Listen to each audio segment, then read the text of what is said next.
Headlines from the future. Next week, you'll read Richard Sackler forced to start over as lowly drug dealer on New York street corner. Purdue Pharma. Just a couple weeks ago, the puppet masters behind the opioid epidemic that has killed hundreds of thousands of Americans. Come to think of it, that's kind of impressive that they could have a successful business model in which they kill all their customers. The last ones to try that were Slip and Slide, and they aren't around anymore.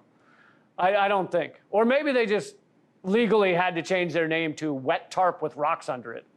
I'm not sure. Anyway, Purdue have been forced to plead guilty, pay $8 billion to victims' families, and close the company.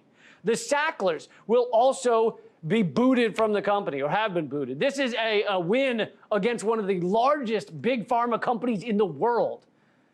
But there's also one problem. I think I and most of the victims' families were hopeful that rather than just a large fine, Richard Sackler would be hung by his ankles upside down in the town square, and we'd all be given eggs and tomatoes and rotting squirrel carcasses to hurl at his head for a time period no less than 3 years, followed by each of us being handed a personalized pair of tweezers, which we each use to yank a single hair off his shackler.